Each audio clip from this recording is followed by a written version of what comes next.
Igreja evangélica em Cariacica é arrombada pela terceira vez em um mês. Criminosos arrombaram o portão, quebraram janelas e levaram a aparelhagem de som. O muro mais alto não impediu a ação. Agora uma cerca elétrica vai ser instalada. Acidente impressionante no sul do estado. O motorista do caminhão perde o controle na curva, tomba e se arrasta pela pista. Ainda atinge 2 caminhões estacionados à beira da estrada. Taxistas fazem protesto contra a liberação do Uber na capital. O decreto autorizando o funcionamento do aplicativo foi publicado hoje pela prefeitura. Centenas de currículos de emprego na lata do lixo. O material foi encontrado em caçambas próximas ao consórcio responsável pelas obras do aeroporto. Candidatos às vagas ficaram indignados. Governo anuncia nova rodovia que vai reduzir em 12 quilômetros o trajeto entre a Serra e Cariacica. O ministro dos Transportes também assinou a retomada das obras de dragagem do Porto de Vitória. Santa Casa assume a administração da Promatre. A maternidade com dívida de 10 milhões de reais ameaçava fechar as portas ainda esse mês. Semana da Pechincha. Para espantar a crise, comerciantes de Cariacica apostam em grandes descontos. Produtos pela metade do preço. A gente volta em 1 minuto.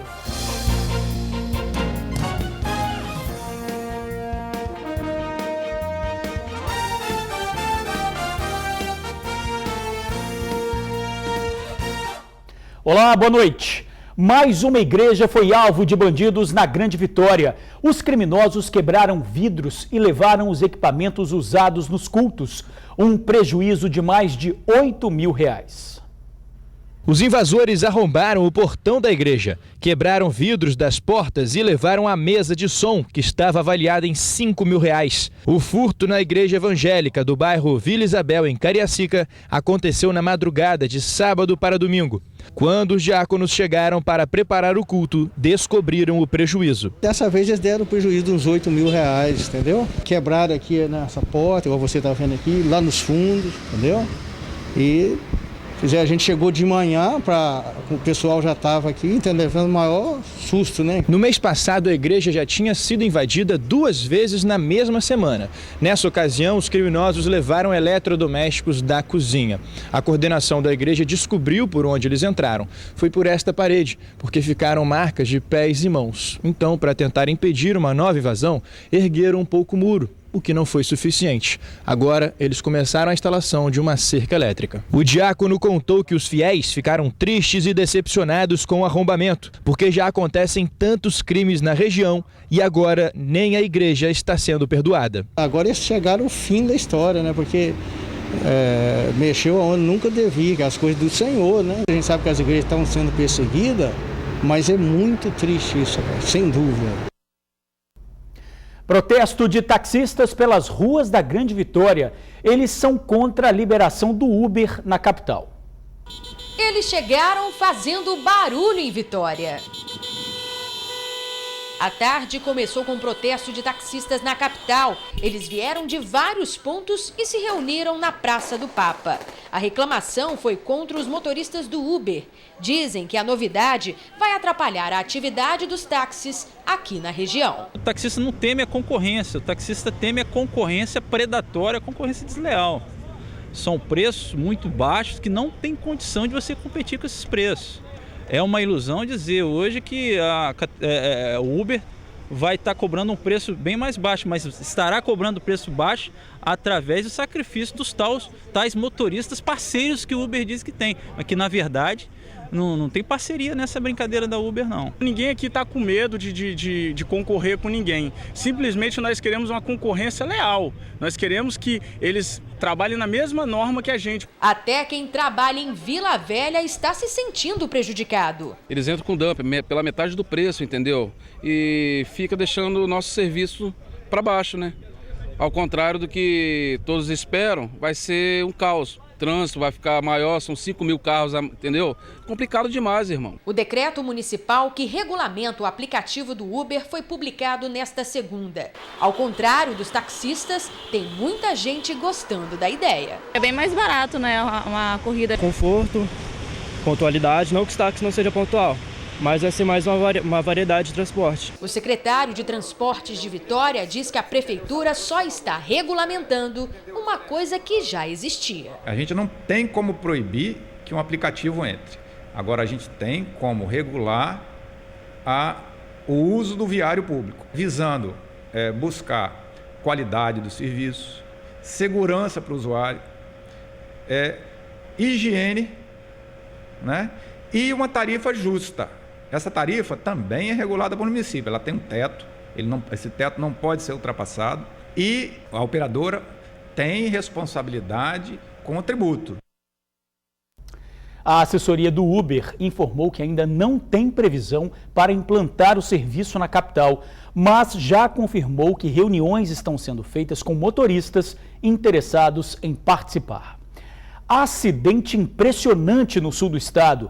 O motorista do caminhão tombou na curva e morreu preso às ferragens. O momento do acidente foi registrado por uma câmera de segurança.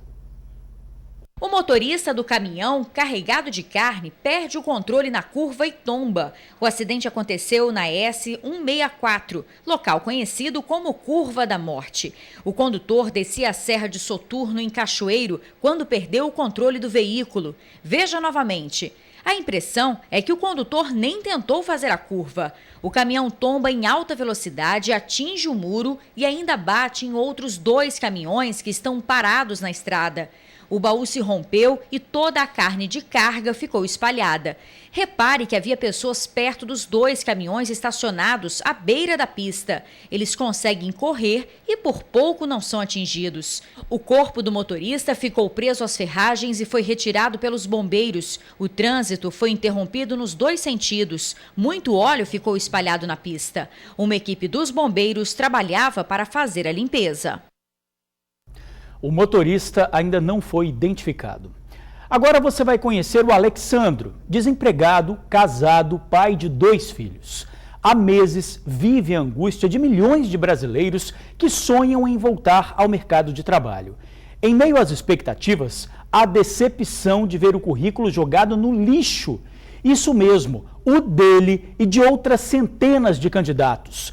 Material encontrado em frente ao consórcio responsável pelas obras do aeroporto de Vitória. Alexandro da Vitória. Foi na lata de lixo que nós encontramos todos os contatos e informações a respeito do candidato a uma vaga na obra do novo aeroporto. O currículo dele era apenas um, em meio a centenas descartados de forma descuidada.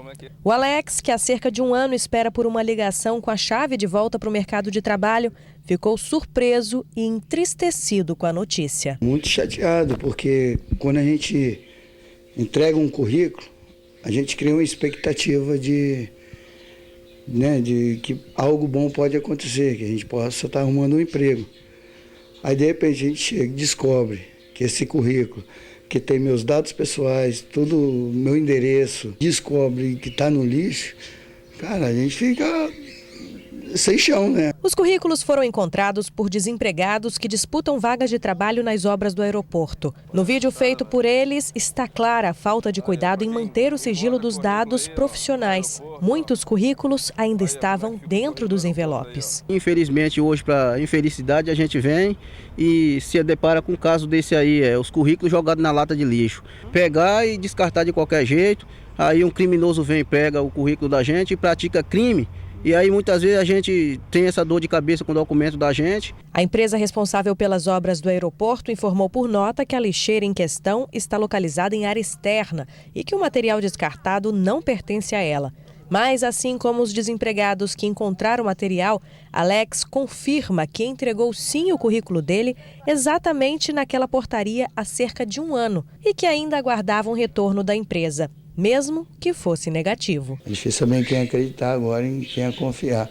Agora, daqui para frente, o que eu faço? Levo um currículo já completamente desmotivado para qualquer lugar que eu vou. Essa coordenadora de RH avaliou a situação em que os currículos foram descartados. Estranhou que todos eles estivessem intactos, já que normalmente esse tipo de material é incinerado ou triturado, justamente para evitar que os candidatos sejam expostos. Da mesma forma que foram encontrados por eles, poderiam ter sido encontrados por outras pessoas que utilizassem aí de má fé com esses dados desses candidatos. Visto a forma como os currículos foram tratados nesta ocasião, a psicóloga faz um alerta importante sobre quais dados podem ser evitados em currículos impressos. Não utilizar dentro do currículo o RG, o número do RG e do CPF, para poder não ter esse tipo de problema. Os cadastros feitos online, eles exigem aí o RG e o CPF justamente para ser uma forma ali de encontrar o candidato. Mas quando esse currículo foi entregue no papel, ele não tem necessidade de ter esses dados, até porque o recrutador, no momento em que ligar para esse candidato e precisar dessas informações, ele vai solicitar.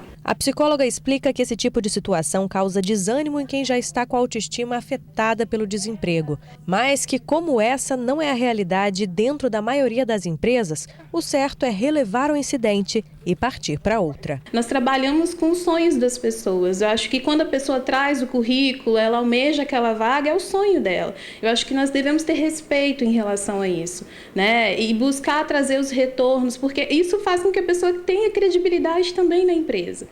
Então, eu acredito que precise, sim, dar esses retornos, enfim, fazer com que o candidato ele se sinta também respeitado em relação ao processo. O consórcio responsável pelas obras reafirmou que a lixeira está numa área pública e o material não pertence à empresa. Disse ainda que os currículos recebidos são digitalizados, cadastrados e picotados para preservar os dados pessoais dos candidatos.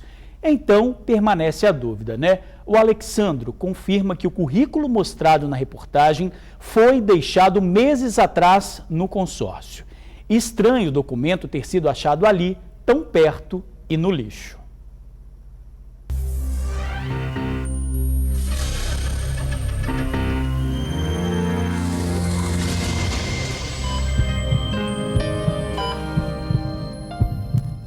Com uma dívida de mais de 10 milhões de reais, a Promatre ameaçava fechar as portas.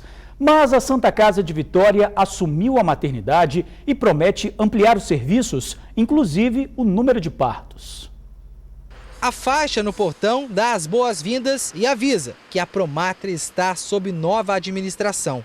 A Santa Casa da capital é quem vai administrar a maternidade. Algumas mudanças já acontecem a partir de agora. O que muda, na verdade, são as gestões que tem interna, entendeu? A farmácia muda almoxerifado, muda esterilização, lavanderia. Isso tudo vai poder ser acoplado junto ao da Santa Casa. Isso diminui custo, porque todos esses fatores que eu te disse anteriormente, ele traz um custo fixo à instituição. Nos últimos anos, a Promatre enfrentou greve de funcionários, atraso nos salários e portões fechados.